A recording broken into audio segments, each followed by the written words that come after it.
সংখ্যা এবং মোট মৃত্যুর সংখ্যা এখন 1262। করোনা শনাক্তের 101তম দিনের মধ্যে এটাই একদিনে সর্বোচ্চ রেকর্ড। গত 24 ঘন্টায় 3862 জনের করোনা শনাক্ত হয়েছে নতুন করে। মোট শনাক্তের সংখ্যা দাঁড়ালো এখন 94,481 জন।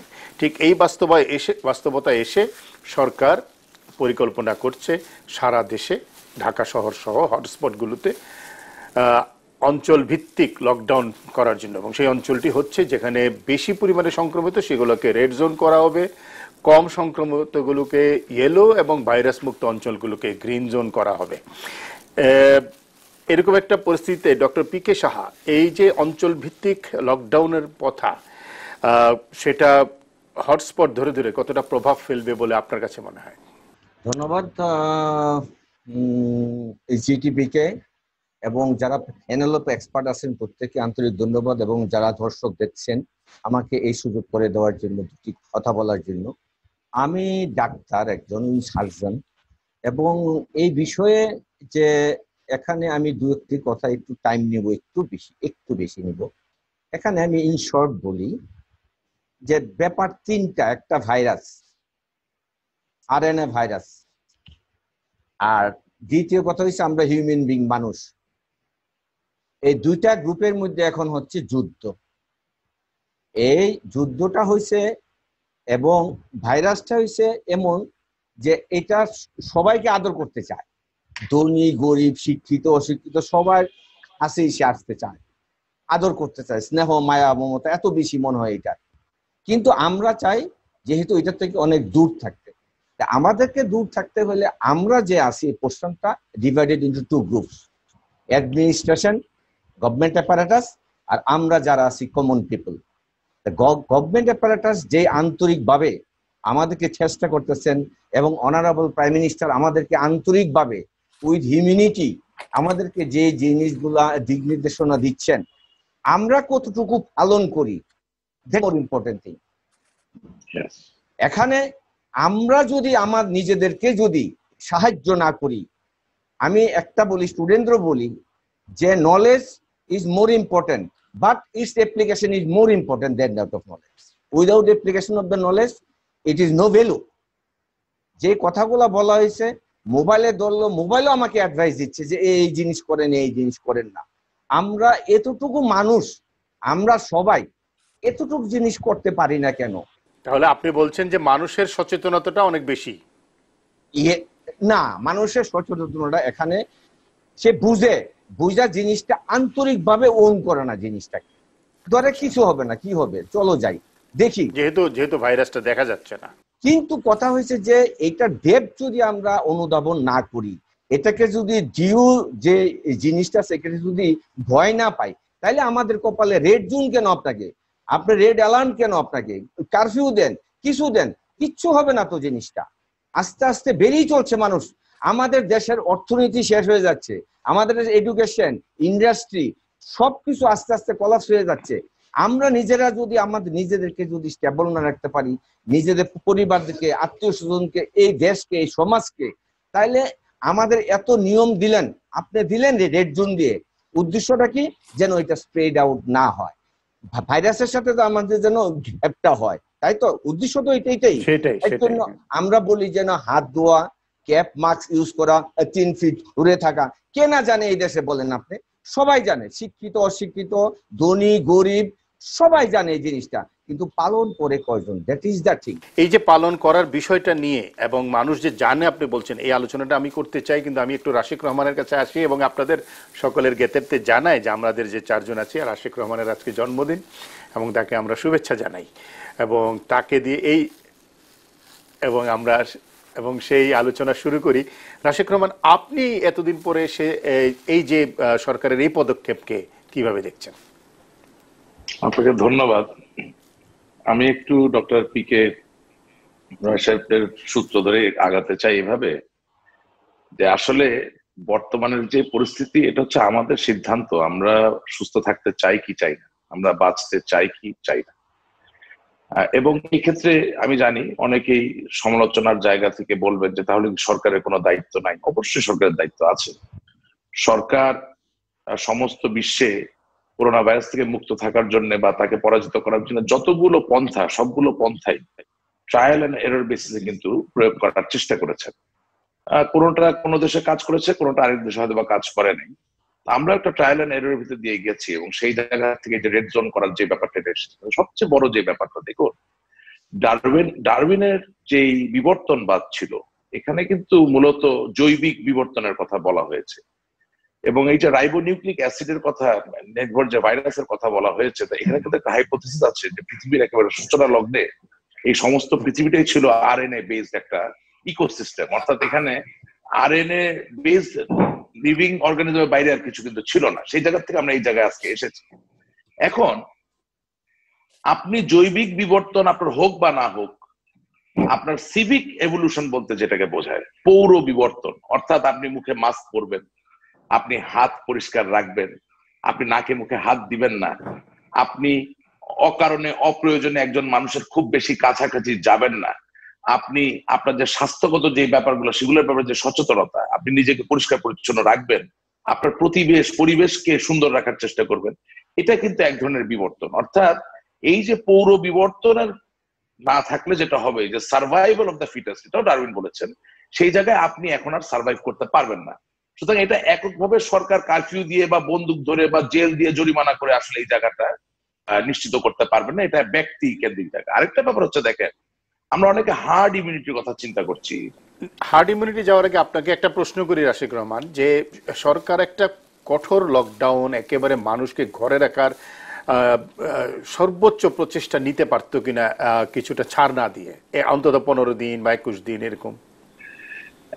আমিও মনে করেছিলাম যে খুব হার্ড লকডাউন দিয়ে হয়তো পারতেন, কিন্তু আমার উপলব্ধির জায়গাটা একটু ভিন্ন। আমার দেশের মানুষ সবাই তো একরকম না, সবাই সচেতনতা বুদ্ধিবৃত্তি এক জায়গায় না।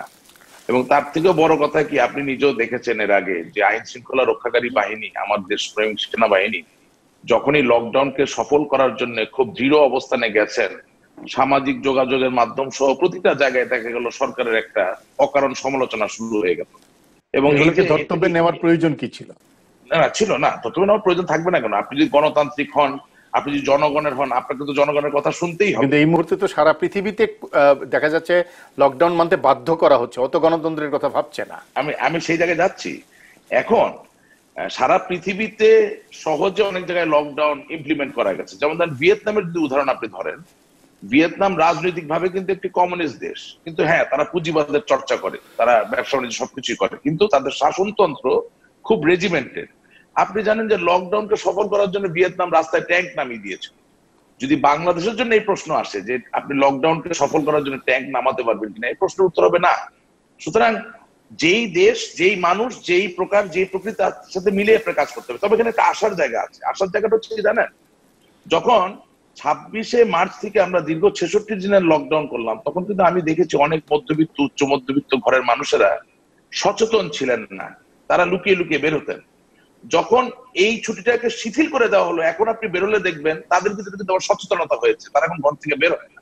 তার মানে আমি বিশ্বাস করি এমন একটা সময় আসবে যখন সরকার এবং জনগণের মাঝে একটা মিথস্ক্রিয়ার জায়গা তৈরি হবে, যেখানে অকারণে বেশি বল প্রয়োগ না করেও আপনি খুব সফল একটা লকডাউনে হয়তো যেতে পারবেন। প্রশ্ন হচ্ছে এটা কি খুব বেশি বিলম্ব হয়ে যাবে নাকি খুব বেশি বিলম্ব হবে না, এটা হচ্ছে প্রশ্ন। আর তার থেকে বড় কথা কি, বঙ্গবন্ধু কন্যা জননেত্রী শেখ হাসিনা আপনার অভিভাবকের জায়গায় যদি থাকে, করোনা শনাক্তের কিন্তু আজকে 101তম। জি জি জি জি অভিভাবকদের জায়গায় আপনার সব সিদ্ধান্ত ভালো লাগবে তা না, কিন্তু কিছু কিছু ক্ষেত্রে অভিভাবকের উপর আপনাকে আস্থা রাখতে হবে।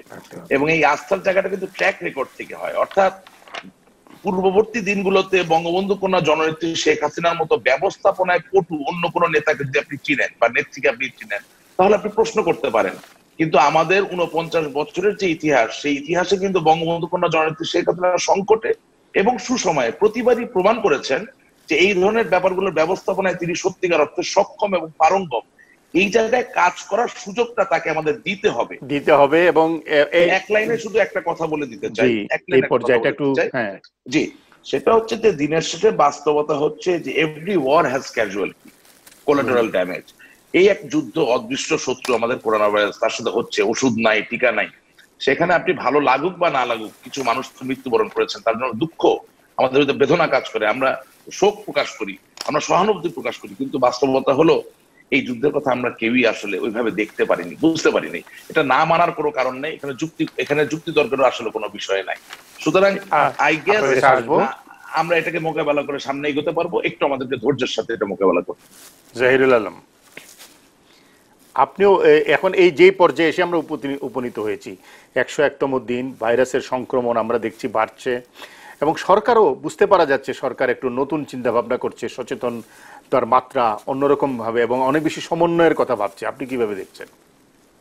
আমি শুনছিলাম আগে দুজন অতিথির কথা, নিশ্চয়ই এটা যেহেতু একটা আনপ্রেসিডেন্টেড, আমরা এই অভিজ্ঞতা তো আমাদের লাইফ টাইমে কারো নাই, বা আমাদের যারা অগ্রজ আছেন তাদেরও নাই, সুতরাং লিডারশিপেরও এক ধরনের একটা চ্যালেঞ্জ, এটা অস্বীকার করা যাবে না। কিন্তু আমরা যখন কথা বলবো তখন আমাদের দুটো পার্সপেক্টিভ থেকেই দেখতে হবে।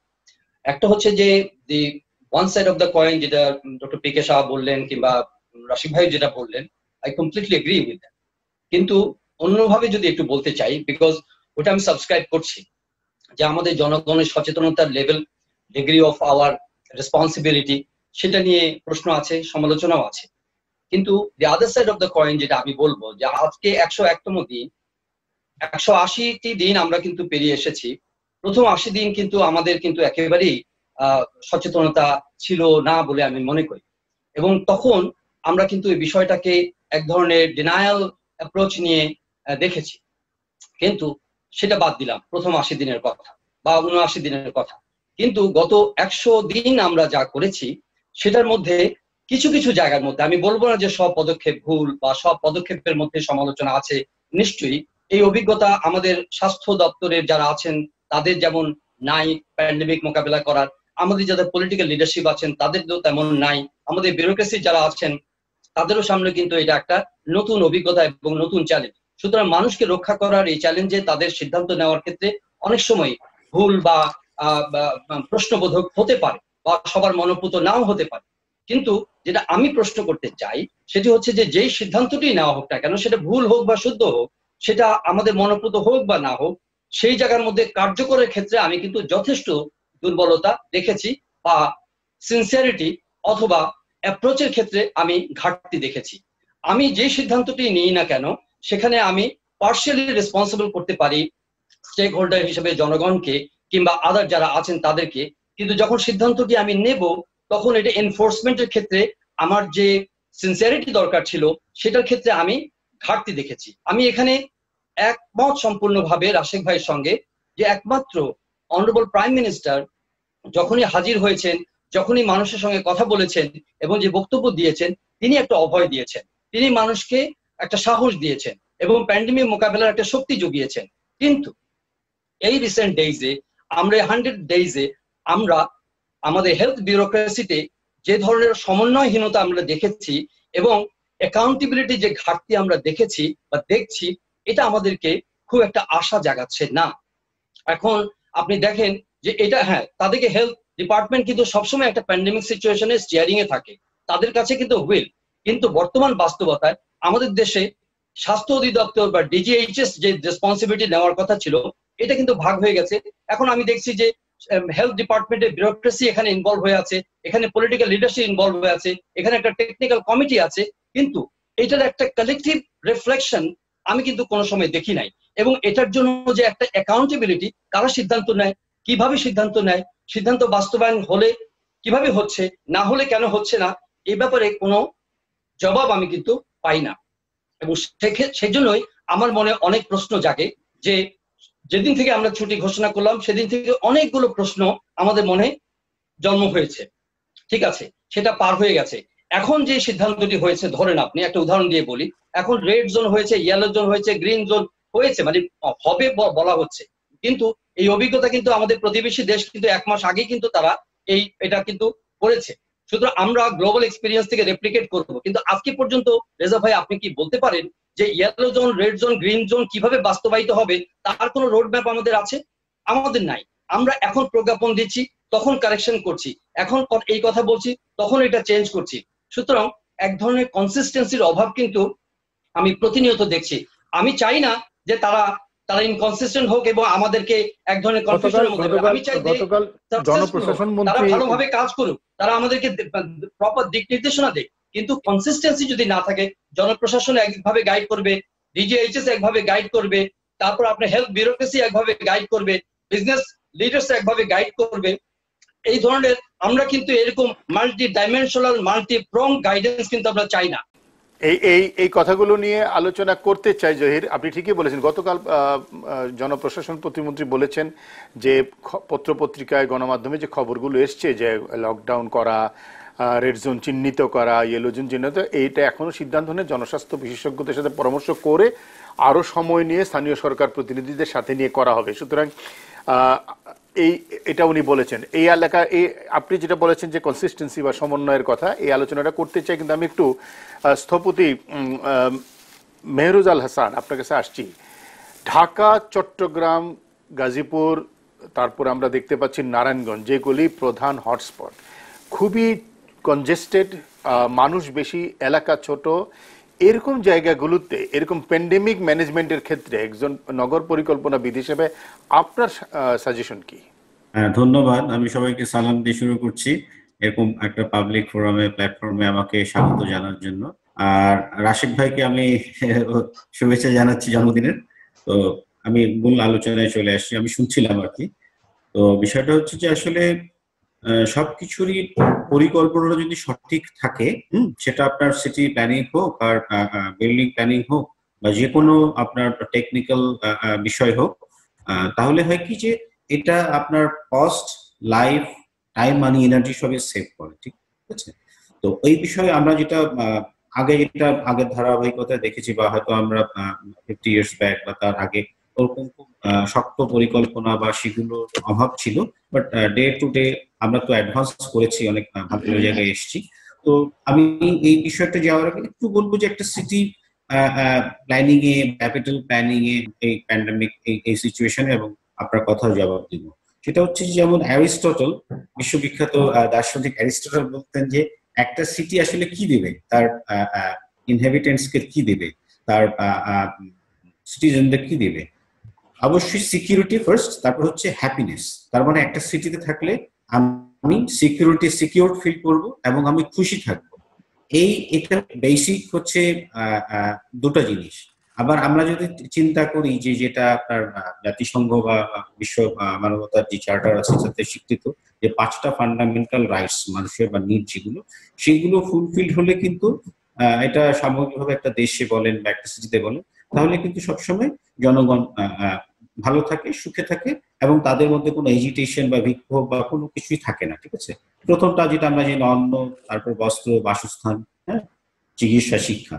তো এখন এই যেটা ডক্টর পি.কে. শাহ বললেন, তারপর হচ্ছে রাশিদ ভাই বললেন, জুবের ভাই বললেন যে আসলে এরকম একটা সিচুয়েশন কিন্তু আমাদের জেনারেশন বা আমাদের আগের জেনারেশন কিন্তু আমরা এক্সপেরিয়েন্স করিনি। এটা একটা ইউনিক একটা বিষয়, ঠিক আছে?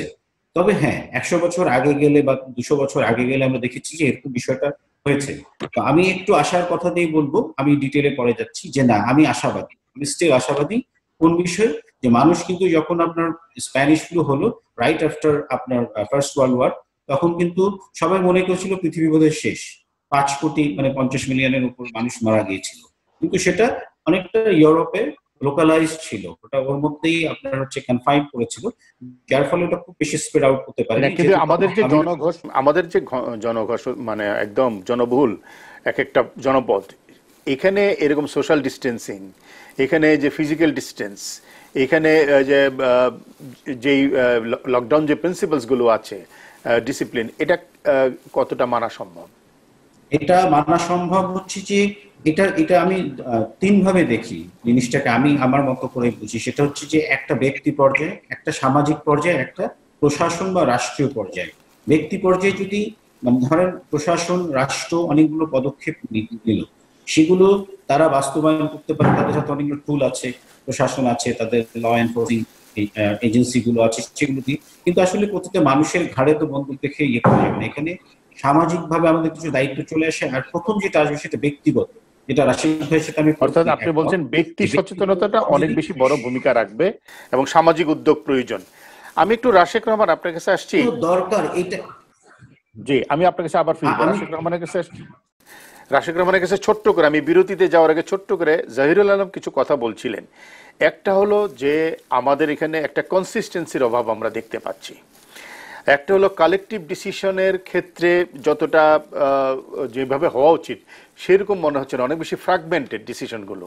আরেকটা হলো যে আমরা অ্যাকাউন্টেবিলিটি জায়গা থেকে খুব একটা বড় ধরনের অ্যাকাউন্টেবিলিটি শো করতে পারছেন। আপনার কি তাই মনে হয়? জহির ভাই একই সাথে সঠিক, আবার একই সাথে আমাকে এটা বলতে হয় যে কনসেনসাস যখন ব্রোকেন থাকে, ইউনিফাইড থাকে না, অর্থাৎ জনমতে যখন অনেক রকম বিভক্তি থাকে, তখন প্রত্যেকটা হেজুমনির কথাই একটু একটু করে শুনতে হয়। গার্মেন্টস এর যারা শ্রমিক, গার্মেন্টস এর যারা ব্যবসায়ী, তাদের একটা অ্যালাইনমেন্ট, এটাকে আপনি উপেক্ষা করতে পারবেন না। আবার যারা নৌ পরিবহন শ্রমিক, ট্রাক বাস শ্রমিক, তাদেরকে উপেক্ষা করতে পারবেন না। এটা জীবনের খুব রূঢ় বাস্তবতা, এরকম হওয়ার কথা ছিল না। উনি যে সমন্বয়হীনতার কথা বলছেন সেটা তো আমি প্রথমে বলেছি, আমি তো অস্বীকার করি না। এবং এক একজন এক এক বুদ্ধি দেওয়ার চেষ্টা করছেন বা দিচ্ছেন, সেটাও বাস্তবতা। কিন্তু আমি বলতে চাইছি যে হয়তো অন্যের তুলনায় ট্রায়াল এন্ড এররের সংখ্যা আমাদের বেশি হয়েছে, কিন্তু একটা জায়গায় গিয়ে একটা জায়গায় পৌঁছাবো, এটাই হচ্ছে ইয়ে। যেমন ধরেন এই যে ম্যান ম্যানেজমেন্ট বলতে যেটা বোঝায়, জনব্যবস্থাপনা, আপনি রেড জোন ডাকলেন, করলেন, এখন মানুষ বের হবে না বা ঘোরাফেরা করবে না, এটাকে যদি শুধু আপনি পুলিশ দিয়ে করতে চান, আপনি ব্যর্থ হবেন। শুধু সেনাবাহিনী দিয়ে করতে গেলে আপনি ব্যর্থ হবেন। তাহলে কি করতে হবে? প্রথমত আপনাকে রাজনীতি যারা করেন, রাজনীতির সাথে যারা সম্পৃক্ত, মানুষকে যারা উদ্বুদ্ধ করতে পারেন, তাদেরকে প্রথম সারিতে দিতে হবে। প্রথম পর্যায়ে শেষ হলো, তারপর আপনাকে দিতে হবে জনপ্রশাসন। জনপ্রশাসনের সাথে পুলিশ বাহিনীকে মিলে কাজ করতে হবে। জনপ্রশাসন পুলিশ বাহিনী শেষ হলো, যাবেন সেনাবাহিনীতে। এই কথা আমি কেন বলছি? কারণ দেখেন, প্রায়োগিক একটা উদাহরণ দিয়ে দিই না, কিন্তু ড্রাইভিং সিটে তো ডিজি হেলথকে থাকার কথা, সেইটা কি আমরা দেখতে পাচ্ছি কিনা? যেহেতু প্যান্ডেমিক লটা এখন ইমপ্লিমেন্ট করা হচ্ছে।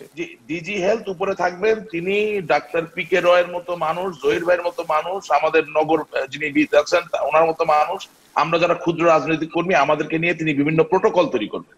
সেই প্রোটোকলের মধ্যে এই ব্যবস্থাপনার ব্যাপারটা নিশ্চিত হবে। ডিজি হেলথের কাজ স্টেথোস্কোপ ধরা না, ডিজি হেলথের কাজ চিকিৎসককে সুরক্ষা দেওয়া, জনগণকে সুরক্ষা দেওয়া, জনস্বাস্থ্য বিশেষজ্ঞদের পরামর্শ নেওয়া। জি, আমি আমার কাছে আপনার কথা বলতে একটা জিনিস মনে পড়ে গেল, এই জন্য বলছি। আমাদের একজন সাবেক মন্ত্রী আছেন, মোফাজ্জল হোসেন মায়া সাহেব, তিনি একজন বীর মুক্তিযোদ্ধা ছিলেন। হ্যাঁ, আমি ছোটবেলা থেকে তাকে রাজনীতি করতে করতে এই ঢাকা শহরের বিভিন্ন ওয়ার্ডে তার যেরকম দখল আমি দেখি নেতা কর্মীদের উপরে, আমার এটা মনে হলো কেন জানি, যে আপনি যদি সত্যি মানুষকে রাখতে চান, তাহলে যেসব রাজনৈতিক নেতা বা কর্মীদের দেশপ্রেম আছে, তার জনগণের সাথে সংযোগ আছে, সেই হুকুম দেওয়ার জায়গাটা আছে, হুকুমদারি করার, দেওয়ানগিরি করার জায়গাটা, তাদেরকে যদি আপনি সংযুক্ত না করেন, তাহলে শুধুমাত্র জনপ্রশাসন, সেনাবাহিনী, পুলিশ বাহিনীতে কিছু করতে পারবেন। আমাদের একটা বিরতির সময় হয়েছে, তাহলে আমরা বিরতি থেকে ফিরে আসি। আপনাদের সাথে আলোচনা অনেক রয়ে গেছে। দর্শক, আপনারাও আছেন আমাদের সঙ্গে। একটা ছোট্ট বিরতি সঙ্গে। আস্থা থাকা দরকার যে টিচারদের প্রতি, যা অ্যাডমিনিস্ট্রেটর, যারা পলিটিশিয়ান, তারা যেটা বলবে তাদের কথাই আমরা মেনে চলবো। কিন্তু কমন পিপল আমরা সব বুঝি, কিন্তু করি কতজন? না, কিন্তু বাংলাদেশের মানুষ কি মানে নাই? এটা কি তাই মনে হয়? না, মানছে কিন্তু কম। এটাকে আজকে যে ইম্পর্টেন্সটা দিচ্ছে, আজকে 51 জন মানুষ মারা গেছে, আপনি যদি বলেন কালকে যদি মারা যায় 800 জন, দেখবেন যে এর পরের দিন আরো স্টিফ হয়ে গেছে মানুষ। মারা যাওয়ার সাথে তো মারা না মারার সম্পর্ক নাই। হ্যাঁ হ্যাঁ, অবশ্যই আছে সম্পর্ক না বললে হবে না। যেমন ডাক্তাররা কেন মারা যাচ্ছে? রুগীদের কাছে পজিটিভ কেসের সাথে এক্সপোজ বেশি হচ্ছে। এখানে অনেকগুলা আছে, একটার আছে অনেকগুলা, যেমন কতক্ষণ কোন রুগীর পেছনে। কিন্তু এরা কি তারা কি সুরক্ষা সরঞ্জাম পেল কিনা? আমি ওইগুলা পেছনে আমি যাচ্ছি না, ওইগুলা আপনাদের ওপিনিয়ন, যা আমার একই ওপিনিয়ন তাই। এখন যেগুলা হয়েছে এপারে যেভাবে আসছে, আমি ওইগুলা বলতে চাই না। আসলে জিনিসগুলা অ্যাডমিনিস্ট্রেশন থেকে উইক ছিল, কে কি কিনছে, ভালো কিনছে, খারাপ কিনছে, আমি আর কিছু যেতে চাই না ওইগুলা। আমি যা ওভার হয়ে গেছে, পাস্ট ইজ পাস্ট। এখন বর্তমানে যেন একটা মানুষ যেন, বাঙালির জন্য আমরা ক্ষতিগ্রস্ত না হই, ডাক্তার, নন ডাক্তার, ইঞ্জিনিয়ার, মানে what ever maybe the type, শিক্ষিত অশিক্ষিত, ধনী গরিব, একটা মানুষের জন্য লস না হয়, সেই প্রত্যাশা তো সকলেরই। ডক্টর পি কে সাহা, কেউ যেন ক্ষতি না হয়। কোশ্চেনটা করছেন যে বাংলাদেশের ডাক্তাররা কেন এফেক্টেড হচ্ছে। ওই সরঞ্জাম গুলা যদি উইক থাকে, তাহলে ডাক্তারদের করার তো কিছু নাই আসলে। এখানে সুরক্ষা সরঞ্জামের ব্যাপার এবং প্রশিক্ষণের ব্যাপার, সচেতনতার ব্যাপার, অথবা রোগীর সংক্রমণের যে পরিমাণ রোগীকে তাদের হ্যান্ডেল করতে হচ্ছে, সেটাও হয়তো একটা ভূমিকা রাখছে। আমি একটু জহিরুল আলমের কাছে আসি। সেটা হলো যে জনস্বাস্থ্য বিশেষজ্ঞরা বলে থাকেন প্যান্ডেমিক সিনারিওতে পাবলিক হেলথ কমিউনিকেশনটা খুব গুরুত্বপূর্ণ, তার বার্তাটা মানুষের কাছে কতটা পৌঁছতে পারছে। রাশেক রহমান তার বক্তৃতায় বলছিলেন জনসম্পৃক্ততার কথা, যেন রাজনৈতিক নেতৃত্ব একটা বড় ভূমিকা রাখে। কিন্তু জনস্বাস্থ্য বিশেষজ্ঞদের মতামতের ভিত্তিতে এই পাবলিক হেলথ কমিউনিকেশনটাকে আপনি দেখেছেন কতটা? এটা অবশ্যই খুবই প্রয়োজনীয় একটা ব্যাপার, কারণ মানুষকে যে বারবারই আমরা মানুষকে কিন্তু এক ধরনের অ্যাকাউন্টেবল করছি সচেতনতার লেভেল থেকে, অ্যাওয়ারনেস এর লেভেল থেকে, যে মানুষ যদি সজাগ না হয়, সচেতন না হয়, তাহলে প্যান্ডেমিক মোকাবেলা করা কঠিন হয়ে পড়ে। কিন্তু মানুষের কাছে যেভাবে আমরা বার্তাগুলো পৌঁছাই বা যেভাবে আমরা বলছি, যেমন শুরু থেকে আমরা লকডাউন শব্দটার কথাই চিন্তা করেন, লকডাউন কথাটা এমন ভাবে আমরা ইন্ট্রোডিউস করলাম যে অধিকাংশ মানুষের কাছে কিন্তু আমরা লকডাউনের এসেন্সটা পৌঁছাতে পারিনি। তারা মনে করলো যে লকডাউন মানে একটা ভীতিকর একটা ব্যাপার, একটা সাংঘাতিক কিছু ব্যাপার। সুতরাং লকডাউনকে কিভাবে ডিফাই করা যায়, লকডাউন থেকে দেখেন যে মানুষজন লকডাউনের থেকে সেখান থেকে কিভাবে বেরিয়ে আসা যায় ওইটাকে চিন্তা করছে, তারা একটা বন্দিত্ব মনে করেছে। আসলে তো এটা বন্দিত্ব নয়, এটা আপনার পার্সোনাল সেফটি। এই জিনিসগুলো আমার মনে হয় যে এখানে মিডিয়ার একটা বড় রেসপন্সিবিলিটি আছে, এবং একই সঙ্গে এখানে পাবলিক হেলথ কমিউনিকেশনের কিছুটা আমাদের ইনভেস্টমেন্টেরও ঘাটতি আছে। Investment in terms of intellectual investment, in terms of financial investment, এখানে অ্যালোকেশন দরকার ছিল। প্রতিনিয়ত আমাদের কমিউনিকেশনের বার্তাগুলো চেঞ্জ করা দরকার। আপনি দেখবেন যে এখনো মিডিয়াতে কিন্তু যে বার্তাগুলো আমরা শুরুর দিকে তৈরি করেছি বা সেগুলোই যাচ্ছে, হ্যাঁ একই রকম বার্তা যাচ্ছে, কিন্তু নতুন অভিজ্ঞতা, নতুন ফেনোমেনা, নতুন চ্যালেঞ্জ, এই বিষয়গুলোকে রিফর্ম করা, রিশেপ করা, রিঅর্গানাইজ করা এবং নতুন করে মানে আপনার নতুন করে উপস্থাপন করার কিন্তু একটা ব্যাপার আছে। সেখানে এক্সপার্টদেরকে ইনভলভ করার ব্যাপার আছে, এনগেজ করার ব্যাপার আছে। আমার মনে হয় ওই জন্য শুরুতেই বলেছিলাম যে একটা সিচুয়েশন ম্যানেজমেন্ট দরকার, একটা কালেকটিভ এফোর্ট দরকার। এখানে এই যে কমিউনিকেশন এক্সপার্টদেরকেও তো আপনার ইনভলভ করার দরকার ছিল, যে কিভাবে মানুষজনকে, মানুষ কথা শুনছে না তো কথা কেন শুনছে না, তাদের কাছে কিভাবে প্যান্ডেমিকের বার্তাটা আমাকে পৌঁছাতে হবে, একদম সাধারণ মানুষদের জন্য, একদম এডুকেটেড পিপলদের জন্য, সবার জন্য এক এক ধরনের এক একটা ন্যারেটিভ আমাদের তৈরি করা দরকার ছিল। সেটার ক্ষেত্রে আমার মনে হয় যে অনেকটাই ঘাটতি আছে। আমি কয়েকদিন আগে দূরদর্শনের একটা স্পট দেখছিলাম, একটা প্রমোশনাল দেখছিলাম। তারা কিন্তু প্রায় 200 জন ক্যামেরা পার্সনকে ইনভলভ করে লকডাউন সিচুয়েশনে সারা দেশের চিত্রটা কেমন সেটাকে কিন্তু ভিজুয়ালাইজ করেছে। ভিজুয়ালাইজ করে কিন্তু একটা বিরাট একটা আপনার কি প্রেজেন্টেশন দিয়েছে। এই যে 5 মিনিটের একটা প্রেজেন্টেশন, এটা যদি আমরা টেলিভিশনে, বিটিভিতে, স্যাটেলাইট মিডিয়াগুলোতে যদি আমরা দেখাতে পারতাম বা দেখাতাম প্রপারলি, তাহলে মানুষের মধ্যে কিন্তু একটা বড় ধরনের একটা কিন্তু ঝাঁকুনি আসতো যে ইয়েস, আমরা একটা সত্যিকারের একটা ক্রাইসিস মোমেন্টের মধ্যে আছি এবং এখন উই নিড টু ফাইট ইট অথবা ডিল ইট টুগেদার, ডিল ইট কালেকটিভলি। সেই জায়গার মধ্যে আমার মনে হয় পাবলিক হেলথ কমিউনিকেশনটা আমাদের ক্ষেত্রে, আমাদের দেশের বিবেচনায় যথেষ্ট এফিশিয়েন্টলি আমরা ব্যবহার করতে পারি নাই। এটা আমার ব্যক্তিগত। মেহরুজাল হাসান, আপনি শুনছিলেন জহিরুল আলমের কথা। তাহলে নগরে যে মানুষ থাকে সেখানে এই স্বাস্থ্য ইস্যুতে, জনস্বাস্থ্য ইস্যুতে তার সাথে কমিউনিকেশন আসলে নগর পরিকল্পনার দৃষ্টিকোণ থেকে প্রশাসকদের কিরকম হতে পারে? আসলে বিষয়টা হচ্ছে যে যে কোনো একটা নগরে বেসিক কিছু আপনার লাইফ লাইন বা কিছু এলিমেন্টস থাকে যেগুলোকে সবসময় চালু রাখতে হয়, চালু রাখতে দিতে হয়, ঠিক আছে। সেই বিষয়ে যে আমাদের জহির ভাই যেটা বললেন যে আসলে বেশ কিছু গ্যাপ নিয়ে আইডেন্টিফাই করেছেন, আমি তার সাথে অলমোস্ট একমত। তবে এটাকে আমি পজিটিভলি দেখি যে মানে এটাকে কাটিয়ে উঠতে হবে হ্যাঁ সামনের দিনগুলোতে। এখন আমি বলি, যেমন আমি দেখলাম যে আমার বেশ কিছু জায়গায় আপনার 48টা বোধ হয়, 18টা আর 28টা 46টা আপনার পয়েন্টকে আইডেন্টিফাই করে ঢাকা শহরে এবং 45টাকে আইডেন্টিফাই করে লকডাউন করা বা একটা রেড জোন হিসেবে ইয়ে করা হচ্ছে। আমার মনে হয় যে এটা পার্সিয়ালি করা যেতে পারে। আমি একটু রাশেক রহমানের কাছে চলে আসি। ঠিক এই ইস্যুতে পাবলিক হেলথ কমিউনিকেশন বলা হচ্ছে পাবলিক, জনগণের সাথে সম্পৃক্ততা, জনগণের সাথে একটা বার্তা পৌঁছে দেওয়া, একটা ইউনিফাইড একটা এমন একটা বার্তা যেটা সহজ, যেটা বোধগম্য, যেটা সকলে খুব সহজে হৃদয়ঙ্গম করতে পারে। কিন্তু আমরা যে বার্তাগুলো দেখার চেষ্টা করেছি, মাস্ক বলার চেষ্টা করেছি, মাস্ক বুঝতে অনেকদিন সময় লেগেছে, এখন বুঝতে পারছে। আমরা কোয়ারেন্টিন বলেছি, আমরা আইসোলেশন বলেছি, আমরা লকডাউন বলেছি, এগুলোকে আরো সহজ করে মানুষের সামনে তুলে আনতে পারতো কিনা? আসলে আমি আমার মতো করে বলি, এক্স্যাক্টলি এগুলো যদি ইনডিজিনিয়াস ওয়েতে আসা উচিত ছিল। আমি আমার মতো করে বলি, আপনার জায়গাটা যদি মানুষের হৃদয়ে না থাকে আর তার যদি আপনি দায়িত্ব দেন মাস্ক বোঝানোর জন্য, 1000 বার বুঝাইলেও তো মাস্ক বুঝবে না। যেটা আমি একটু আগে বলছিলাম। যেমন ধরেন চট্টগ্রামের সাবেক মেয়র সাহেব, উনি ইন্তেকাল করছেন, মহিউদ্দিন চৌধুরী সাহেব।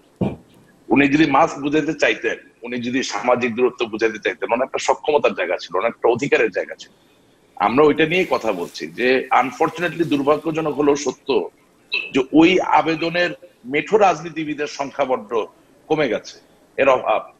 যার দরুন জনস্বাস্থ্যের যে কমিউনিকেশনের কথা বলছেন, এটা তো শুধু একজন চিকিৎসক বা একজন বিশেষজ্ঞ বলবেন না, তার এই বার্তাটাকে তো বয়ে নিয়ে যেতে হবে। আপনি একজন প্রথিতযশা সংবাদকর্মী, জহির ভাই একজন প্রথিতযশা সংবাদকর্মী, আপনি লিখবেন, আপনি বলবেন, আপনি প্রতিবেদন উপস্থাপন করবেন, কিন্তু আপনার কথায় উদ্বুদ্ধ হয়ে, উজ্জীবিত হয়ে সকলে একসাথে মিলে যে একটা কর্ম সম্পাদন করবে, এই জায়গাটা তো রাজনৈতিক কর্মী বা নেতারই করতে হবে। whether you like it or not, বাংলাদেশের আজকে রূঢ় বাস্তবতা হচ্ছে ওই আবেদন বা ওই ঐক্যবদ্ধ করার মতো মেঠো রাজনীতিবিদ, আমি শব্দটা বলছি মেঠো রাজনীতিবিদ, অর্থাৎ ফেসবুকে নয়, টকশোতে নয়, ঘরের পাশে, মানুষের হৃদয়ের মাঝে তাদের অবস্থা, ফিল্ড লেভেলে কাজ করছে, জি, তাদেরকে আমরা খুঁজে পাচ্ছি না। হয়তোবা তারা আছেন, কিন্তু তাদেরকে সংঘবদ্ধ করতে হবে, কাছাকাছি আনতে হবে। তাছাড়া একটা কথা বলতে চাই, আরেকটা বিষয় রাশিদ ভাই আমি একটু অ্যাড করতে চাই, আমাদের এই যে গার্লস গাইড স্কাউট, এরা কোথায়? এদের আমরা কেন করছি না? এদের কাজে কিন্তু এখন এদেরকে ইনভলভ করাটা খুবই ঝুঁকিপূর্ণ। করতে পারবেন না, সেটা করতে পারবেন না, তখন আবার অভিভাবকরা মিছিলে নামবেন, সেটা করতে পারবেন না, ওই জায়গাটা নাই। শুনেন, ওই আমার শহীদ রুমি ভাই মুক্তিযুদ্ধে গেছেন, তার মা তো সাদরে গ্রহণ করছে, ওই দিন এখন আর নাই। আপনি গার্লস গাইড, স্কাউট আর বিএনসিসি ছেলে মেয়েদেরকে বলবেন আসো দেশের জন্য ঝাঁপায় পড়ো, ওই কমিটমেন্ট ভাই আপনি পাবেন না। এটা 1971 সালে একবার ছিল। আমাদেরকে আরো বাস্তববাদী হতে হবে। না রাশিক ভাই রোড সেফটি ক্যাম্পেইনের সময় কিন্তু বাচ্চাদেরকে মাঠে পাওয়া গেছে। শুনেন, রোড সেফটি ক্যাম্পেইনের সময় বাচ্চাদেরকে আপনি ডাকেন নাই, রোড সেফটি ক্যাম্পেইনের সময় বাচ্চারা নিজেরা গেছে। দুটোর মধ্যে পার্থক্য আছে, একটা হচ্ছে ভলান্টারি, এটা তো একটা national worldwide global crisis, national crisis, আমি একজন ইতিবাচক মানুষ। যদি আমার দেশের এই নতুন প্রজন্ম, মানে একদম কিশোর থেকে শুরু করে, তারা যদি নিজের থেকে ঝাঁপিয়ে পড়ে, আমি তাদেরকে অভিবাদন জানাই, সেলুট জানাই, কিন্তু ভাইয়া আপনি তাদেরকে কমেন্ডিয়ার করে ডেকে আনতে পারেন না। দিস ইজ নট রাইট, এবং করার দরকার নেই। কিন্তু কোনো উদ্যোগ তো নেওয়া হয়নি যে তারা না উদ্যোগ নেবে কেন? মেহরুজা হাসান, এটা হচ্ছে যে ডক্টর পিকে সাহেব যে কথাটা বলছেন, সেই জায়গায় সম্পূর্ণভাবে একমত হয়ে আমি বলতে চাই যে আমাদের এখন যেটা করা দরকার, আগে কি হয়েছে সেটা চিন্তা না করে, we should all sit together, we should work out the protocol গুলা কি হবে সেটা ঠিক করতে হবে। সেই জায়গায় যদি স্কাউট লাগে, স্কাউটকে ইনভলভ করেন, তাকে সুরক্ষিত রেখে। সেই জায়গায় যদি বিএনসিসি লাগে, আপনি বিএনসিসি কে ইনভলভ করেন সুরক্ষিত রেখে। সেই জায়গায় রাশেদ রহমানকে লাগলে রাশেদ রহমানকে ইনভলভ করুন সুরক্ষিত রেখে। সেই জায়গায় আপনাকে ইনভলভ করা হোক সুরক্ষিত রেখে। এবং সবচেয়ে বড় কথা হচ্ছে কি, যে ব্যবসায়ীদেরকে, এখন আমি যে কথাটা বলছি, আল্লাহ আমাকে রক্ষা করুন, ব্যবসায়ীদেরকে একটা জিনিস বারবার বলার দরকার, জ্যাকমার কথাটা, বেঁচে থাকলে তো মুনাফা, মানুষ বাঁচলে ব্যবসা হবে, বেঁচে থাকলে না দামি গাড়ি বাড়ি এইসব, বাইচা না থাকলে তো এগুলোর কোনো মূল্য নাই। এটা মনে বুঝতে পারছে না রাশিদ না, বুঝতে পারবে না কেন? পারতে হবে, নাহলে তো কেউ বাঁচতে পারবে না। সুতরাং তাদের হাতে পায়ে ধরলে বলতে হবে, বাবা ভাই আপনারা একটু থামেন, একটু সহযোগিতা করেন, আমরা আগে দেশের মানুষগুলোর বাঁচাই, সংক্রমণটা একটু কমাই, তারপর আপনি সিলাই করেন। এই যে রাশিক রহমান, আপনি যে হেলথ প্রোটোকলের কথা বলছিলেন বা সামগ্রিক প্রোটোকলের কথা, এই জায়গা থেকে ডক্টর পিকে সাহা, যে আমরা তো অনেকদিন আরটিপিসিআর টেস্ট করলাম, তাহলে কি এখন র্যাপিড টেস্টের দিকে যাওয়া খুব জরুরি হয়ে পড়েছে? কারণ এখন তো শনাক্তকরণটাই গুরুত্বপূর্ণ, তাহলে এটা একটা তথ্য হিসেবে আমাকে সংকট ব্যবস্থাপনায় বড় ভূমিকা রাখবে। ধন্যবাদ। ট্রেস, ট্রেক, ট্রিটমেন্ট, আইসোলেশন, প্রত্যেকটাই উদ্দেশ্য হয়েছে এটা যেন স্প্রেড আউট হইতে না পারে। এইমস এন্ড অবজেক্টিভ হচ্ছে শুধু এইটাই, ট্রাইস করে, টেস্ট করে, ট্রেস করে, আইসোলেশন করে। এই উদ্দেশ্য হচ্ছে যেন এটা স্প্রেড আউট না হয়। এইমস এন্ড অবজেক্টিভ কিন্তু শুধু একটা, যে এটা স্প্রেড আউট না হয়, যদি কেউ এফেক্টেড হয় তাকে আইসোলেট করে সুচিকিৎসা দেওয়া। এবং যে জিনিসগুলো প্রত্যেকে বলে গেছেন, যে এখানে একটা প্ল্যানিং, এখন আমি বলি, এবং এখন আমার এখনো বিশ্বাস আমার আছে, এবং অনারেবল প্রাইম মিনিস্টার আমাদের এখন যেভাবে উনি এগুচ্ছেন, এখনো বিশ্বাস, এখনো যদি রাইটলি ডিসিশন নিয়ে সবাই যদি 71 সালের মতো যদি আমরা সবাই এগোই, আমরা টেস্ট করি, আমরা সবাই যদি আন্তরিক হই, এবং we have to work with humanity, আমরা তাহলে কি আপনি র্যাপিড টেস্টের পক্ষে যাচ্ছেন? হ্যাঁ, অবশ্যই। জহিরুল আলম কি বলেন? আমি স্পেসিফিক্যালি এই কথা বলার আগে একটু মতামত দিতে চাই। সেটা হচ্ছে যে এই প্রশ্নটা আপনি করার পেছনে কারণটা হচ্ছে যে এখন আমরা 15,000 করে টেস্ট করছি, কিন্তু একসময় কিন্তু আমাদের কিট সংখ্যা 2,000ও ছিল কিনা। এখন আমরা কিন্তু কিটের কোন নাম্বার অফ কিট আজকে 17,000 হয়েছে। 15,000 কেন, আমাদের এখন 50,000 করে টেস্ট করা দরকার। কিন্তু সেই 50,000 করে টেস্ট করার ক্যাপাসিটি আমাদের যদি না থাকে, তাহলে কেন আমরা এটা পার্সু করব না? আমার মনে হয় যে এখানে কোন ধরনের কি চিন্তা আমাদেরকে হোল্ড করে রাখছে আমি জানি না। যদিও হোল্ড করে রাখে, কিন্তু এখন কিন্তু রিভিজিট করা দরকার, নতুন করে চিন্তা করা দরকার। সেটা যেই অপশনই আমাদের সামনে আসুক না কেন, যেই করুক না কেন, তাকে সেই সুযোগগুলো করে দেওয়া দরকার। কারণ এই মুহূর্তে যত বেশি টেস্ট করা সম্ভব হবে, তত বেশি আইডেন্টিফাইড হবে, তত বেশি আইসোলেট করার সুযোগ থাকবে। একই সঙ্গে এই যে লকডাউন পরিস্থিতি যেখানে যেখানে আমরা করব, সেখানে টেস্ট, আমি যদি টেস্ট না করি শুধু লকডাউন করে দেই, তাহলে this will not produce any good result. একই সঙ্গে আমাদেরকে টেস্ট করতে হবে, আইসোলেট করতে হবে, এবং সেই সময়ে সরকারও বা কর্তৃপক্ষ প্রয়োজনীয় প্রস্তুতি গ্রহণ করার সুযোগ পাবে। সুতরাং অবশ্যই আমি মনে করি যে যে অপশন গুলো আছে সেগুলো র্যাপিড.কি থেকে শুরু করে যা যা, সেগুলো আমার মনে হয় এক্সপ্লোর করা উচিত। মেহরুজ ভাই, আপনিও কি তাই মনে করেন যে র্যাপিড টেস্টের দিকে যেতে হবে এখন আমাদের? অবশ্যই অবশ্যই, মানুষকে সেভ করতে যা যা প্রয়োজন, আমার মনে হয় যে এখন আর কালক্ষেপণ না করে সমন্বিতভাবে এগিয়ে আসতে হবে।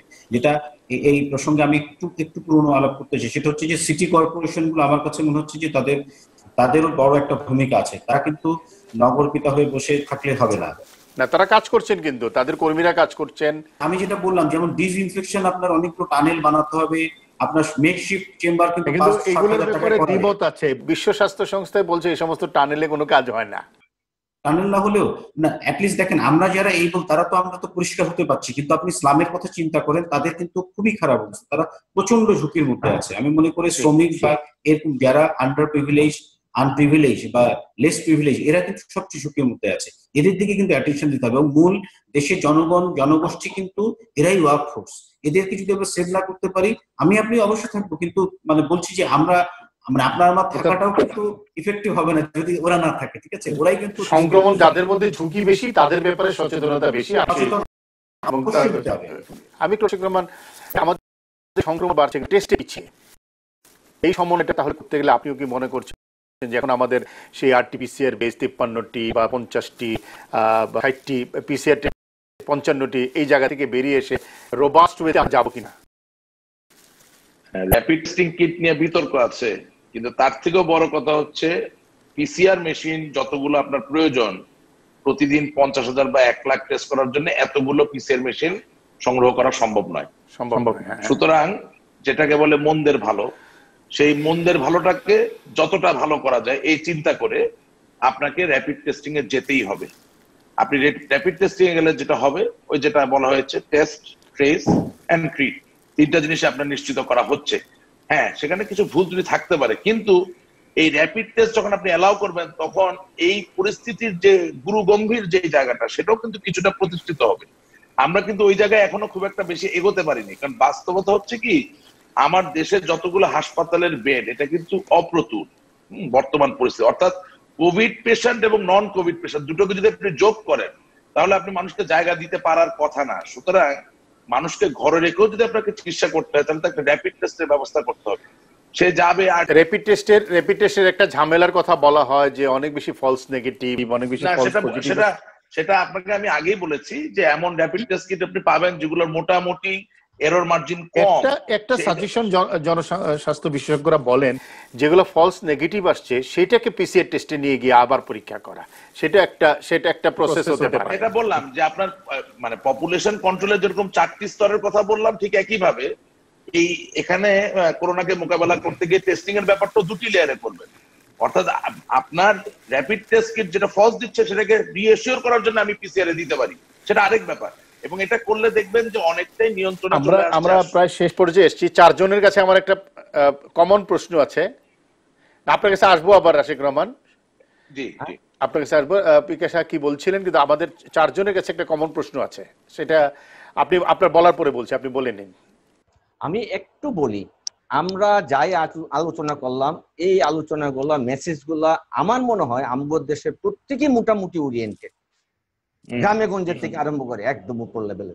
কিন্তু আমার একটাই কথা, সবচেয়ে ভ্যাকসিনের থেকে ইম্পর্টেন্ট থিং, টেস্টের থেকে ইম্পর্টেন্ট থিং, ওষুধের থেকে ইম্পর্টেন্ট থিং, যে নিয়মগুলা মেনে চলা। এখন আমি একটা কমন প্রশ্ন সবার কাছে, আমরা দেখছি মানুষ হাসপাতালে জায়গা পাচ্ছে না, আইসিইউর স্বল্পতা, অক্সিজেনের স্বল্পতা ইত্যাদি অভিযোগগুলো আমরা শুনছি, কিংবা এই বাস্তবতাটার কথা আমরা জানছি, অভিযোগ যদি নাও বলি। সরকার তার সাধ্যমতো চেষ্টা করছে, তার যে সরকারি প্রচেষ্টা হাসপাতালগুলো আছে, তার যে হেলথ সিস্টেম আছে সেটার ভিতর থেকে এখন কি মনে হয় যে এই পর্যায়ে এসছে যে দেশের সমস্ত বেসরকারি মেডিকেল কলেজ, হাসপাতাল, ক্লিনিক সবগুলোকে একটা আদেশের মাধ্যমে সরকারিকরণ, সরকারের আওতায় নিয়ে আসা, এই কোভিড সিচুয়েশন যতদিন থাকবে ততদিনের জন্য পিকে সাহা? Thank you. এটা জিনিসটা আমি খুব সহিত বলি, যেমন আনোয়ার খান মেডিকেল কলেজ কদিন শুনলাম যে গভর্নমেন্টে, এটা সরকারকে একটু মানে একেবারে কঠোর ভাবে এটাকে নিয়ে আসা, তার কারণ তার আইনে কিন্তু এই ক্ষমতা সরকারের আছে। হ্যাঁ, ইয়েস, রাইট। এখন যদি আমি বলি ফর দ্য পিপল, আমাদের দেশের মানুষের জীবন রক্ষার্থে গভর্নমেন্টের যা করা দরকার, গভর্নমেন্টই তো সবকিছু অরিজিনালি আসলে সবকিছু গভর্নমেন্টের ওই ডিসিশন গুলাতে স্ট্রিক্টলি নিতে হবে, এক্সিকিউট করতে হবে, মেনটেন করতে হবে। এক কথা একটু যদি মেহরুজাল হাসান আপনি বলেন। আমি বলতে চাচ্ছিলাম যে উন্নত টেকনিক্যাল কথা বললেন, আমি আমার টেকনিক্যাল পয়েন্টগুলো হচ্ছে যেমন কমিউনিটি হলগুলো, কমিউনিটি সেন্টারগুলো, স্টেডিয়াম, ইনডোর স্টেডিয়াম, এরকম অনেক স্থাপনা কিন্তু দেশে, রাষ্ট্রে, এগুলোকে আইসোলেশন সেন্টার বানানো যাবে। অবশ্যই মেকশিফট আপনার হসপিটাল করতে হবে, যেহেতু আমাদের সেখানে অক্সিজেন কোথা থেকে যাবে বাকি সেগুলো না। আমার কথা কিন্তু 101 দিন পার হয়ে গেছে। দুর্যোগ ব্যবস্থাপনা মন্ত্রণালয় কি করলেন? এটা তো ওনারা অনেক সাফিসিয়েন্ট সময় পেয়েছেন। আচ্ছা, আমি শেষ কথা শুনি একটু জহিরুল আলমের কাছে। জহিরুল আলম। জি, আমাদের এগুলো তো সব ফ্রাস্ট্রেশনের কথা। এটা শুরু থেকেই বলে আসছি আমরা, বা সবাই বলছেন যে একটা কম্প্রিহেন্সিভ প্ল্যান কেন নাই, একটা স্ট্র্যাটেজিক প্ল্যান কেন নাই, একটা কন্টিনজেন্সি প্ল্যান কেন নাই। কন্টিনজেন্সি প্ল্যানের মধ্যে এটা একটা inevitable part of the contingency plan is যে প্রাইভেট মেডিকেল সার্ভিসটাকে, হসপিটালস গুলোকে ইন্টিগ্রেট করা। এটা আজকে পর্যন্ত এটার ব্যাপারে কোনো সুনির্দিষ্ট উদ্যোগ দেখছি না, মুখে বলছে। একই সঙ্গে আমি বুঝি না কি একটা আননোন রিজন এখানে কিন্তু এই যে প্রাইভেট হসপিটালস গুলো, প্রাইভেট মেডিকেল কলেজ গুলো, এই সার্ভিসের ব্যাপারে কিন্তু সবাই খুবই লিনিয়েন্ট ভয়েস। কেন? এই যে আপনি একটা এটা তো করা যায় এবং সরকারের হাতে সে ক্ষমতা আছে, মুখে একটু বলছেন কিন্তু প্রয়োগ কিন্তু নাই। অথচ এই সময়ের মধ্যে হসপিটালস গুলো কিন্তু তাদের যার যার ব্যবসা বাণিজ্য চালিয়ে যাচ্ছে, এখনো কিন্তু সিট বুক করে ফেলেছে ধনীদের জন্য। কিন্তু এই মুহূর্তে আপনার হসপিটাল গুলো যদি সরকার অধিগ্রহণ নাও করে, যদি আপনার পার্টনারশিপও করে যে আমরা কোভিড এবং নন কোভিড আলাদা করে দেওয়া হবে এবং তারা কিন্তু বাধ্য থাকবে কোভিড এবং নন কোভিডদেরকে ট্রিটমেন্ট করার ক্ষেত্রে, সেক্ষেত্রে সরকার যে বিশাল অঙ্কের আপনার সাবসিডি দিচ্ছে, সেখানে কোনো পেশেন্টের জন্য তো এটা বার্ডেন শেয়ারও করতে পারে। অনেক রোগী আছেন যারা কিন্তু নিজেরা খরচ করে কিন্তু ট্রিটমেন্ট করতে চায়, কিন্তু তাদের হসপিটাল নাই, তাদের জন্য আইসিইউ নাই, তাদের জন্য বেড নাই। কিন্তু যদি আমাদের জন্য এই ধরনের ইন্টিগ্রেটেড সিস্টেমের কথাই বলছেন যে পুরো ট্রিটমেন্ট প্রসেস এবং সেটা সুযোগ আছে সরকার। আমরা সেই কথা শুনি রাশেক রহমান আপনার কাছ থেকে। আমি কি প্রথম কথা হচ্ছে যে mobile army surgical hospital mash, যেটা একটু আগে বলা হলো, এটা যদি আপনি স্থাপন করতে চান এটা খুব অল্প সময় করা সম্ভব। এখানে কোনো যন্ত্রপাতি অপ্রতুলতা নাই। এটার আরেকটা নাম হচ্ছে ডোম। এর মাধ্যমে স্টেডিয়ামকে আপনি খুব অল্প সময়ে একটা হাসপাতালে রূপান্তরিত করতে পারেন। 1 2 নাম্বার হচ্ছে প্রতিদিন স্বাস্থ্য অধিদপ্তরের পক্ষ থেকে যে প্রেস ব্রিফিং দেওয়া হয়, সেই প্রেস ব্রিফিং কতগুলো সংখ্যা বলা হয়, এতজন আক্রান্ত, এতজন মৃত, এতজন সুস্থ। আমার আহ্বান হচ্ছে আপনি কালকে থেকে যিনি মারা যাচ্ছেন তিনি কিভাবে আক্রান্ত হলেন এই ঘটনাটা বলা শুরু করেন। আপনি দেখবেন বাংলাদেশের মানুষ খুব তাড়াতাড়ি সামাজিক দূরত্ব মানা শুরু করবে, খুব তাড়াতাড়ি মাস্ক পরা শুরু করবে এবং হাত পরিষ্কার রাখবে, মুখে হাত দিবে না, ঘরে অবস্থান করবে। সমস্যা হচ্ছে প্রতিদিন আমরা কতগুলো সংখ্যা আওড়াই, কিন্তু বাংলাদেশের জনগণকে সচেতন করার জন্য একজন ব্যক্তি করোনায় আক্রান্ত কিভাবে হলেন এবং সেখান থেকে কিভাবে মৃত্যুর পথে ঢলে পড়লেন এই গল্পটা এখন পর্যন্ত ঠিক মতো আমরা বলতে পারলাম না একটা দায়িত্বশীল এজেন্সির থেকে। এবং আপনার মৃত্যুর কথা বলার দরকার নেই, কিভাবে একজন সাধারণ মানুষ শুধু আক্রান্ত হচ্ছেন এই জায়গাটাও যদি আপনি পরিষ্কার করেন, যে উনি রেল স্টেশনে গিয়েছিলেন, আরেকজনের সাথে হাত মিলিয়েছিলেন, পাশে বসেছিলেন, সেই জায়গা থেকে আক্রান্ত হয়েছেন, এটা বারবার বলেন, আমি মনে করি বড় একটা উন্নতি হবে। আর তার থেকেও বড় কথা হচ্ছে আজকে এই অনুষ্ঠানে যতগুলো, এক মিনিট আমি শেষ করে দিচ্ছি, এই অনুষ্ঠানে যতগুলো আলাপ আলোচনা হয়েছে, এই প্রস্তাবনাগুলো যদি আপনার অনুষ্ঠানের মাধ্যমে মাননীয় প্রধানমন্ত্রী জননেত্রী শেখ হাসিনা দেখেন বা এমন কোন ব্যক্তি যিনি তার কাছে এটা নিয়ে যেতে পারবেন, আমি মনে করি অনেক ভালো কিছু বেরিয়ে আসবে। তো দিনের শেষে বাস্তবতা হচ্ছে সঠিক উপদেশগুলো সঠিক জায়গায় পৌঁছে দেওয়া। জহির কি বলছেন? 30 সেকেন্ড আমি রাশেক ভাইয়ের সঙ্গে একটু অ্যাড করতে চাই। রাশেক ভাইয়ের সঙ্গে এটা অ্যাড করতে চাই। এই যে ডিজি হেলথ থেকে যে প্রতিদিন যে ব্রিফিংটা দেওয়া হচ্ছে, এটা যে একটা মিনিংলেস, আনফ্রুটফুল, ফিউটাইল একটা এক্সারসাইজ। এখানে কিছু নাম্বার এটা তো ওয়েবসাইটে দিয়ে দেওয়া যায়, কিন্তু হেলথ কমিউনিকেশনের ক্ষেত্রে তারা যদি প্রশ্নও নিত, তাহলে তারা কিন্তু কমিউনিকেশনটা আরো অনেক ট্রান্সপারেন্ট হতো, আরো অনেক ইফেক্টিভ হতো। পি.কে সাহা কি বলতে চাচ্ছেন অনেকক্ষণ ধরে? ধন্যবাদ। আমি শুধু বলবো ডাক্তারদের জন্য, আমি যে ডাক্তারের জন্য বলছি না, প্রত্যেকটা ডাক্তারই আপনাদের কারো না কারো মা বাবা ভাই বোন আত্মীয় স্বজন।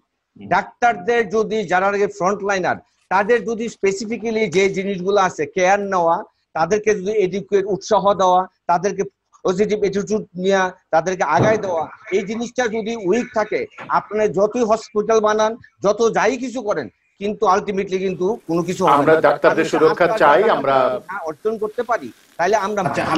আমি শেষে একটা লাইন অ্যাড করতে চাই। আমার কথা হচ্ছে রাশেক ভাই তো উনি তো আছেন, ওনার তো নেতৃত্ব আছেন, ওনারা এটা এই নেতৃত্ব উনি বারবার বলছেন যে ট্রু লোককে আইডেন্টিফাই করে করা, ওনারাই তো আমরাই তো না। 17 কোটি মানুষকে আপনি একা পারবেন না। আপনাদের চারজনকে অসংখ্য ধন্যবাদ। ধন্যবাদ ডক্টর পি.কে সাহা, ধন্যবাদ রাশেক রহমান, ধন্যবাদ মেহরুজাল হাসান এবং ধন্যবাদ এম জহিরুল আলম। দর্শক আপনাদেরকেও ধন্যবাদ সঙ্গে থাকার জন্য। যে কথাগুলো আমরা প্রতিদিন বলার চেষ্টা করি, রাষ্ট্র বলার চেষ্টা করছে যে আমাদেরকে সুরক্ষা বিধানগুলো মানতে হবে, আমরা যেন সামাজিক দূরত্বের নিদান পালন করি, স্বাস্থ্যবিধি মেনে আমরা যেন মাস্ক পরিধান করি এবং অকারণে যেন বাইরে ঘোরাফেরা, ইতিউতি ঘোরাফেরা না করি, হাত ধোয়া এবং পরিচ্ছন্নতার সংস্কৃতি যেন আমাদের মধ্যে চলে আসে। মনে রাখতে হবে এরকম একটা গুরুত্বপূর্ণ জরুরি অবস্থায়, প্যান্ডেমিক যেটাকে বলছে অতিমারি, সেই সময় আমরা যেন কোনো স্বাস্থ্যবিধিকে উপেক্ষা না করি। উপেক্ষা মানে হলো বিপদকে আহ্বান করা, সেটা যেন আমরা না করি। সবাই ভালো থাকবেন, সুস্থ থাকবেন।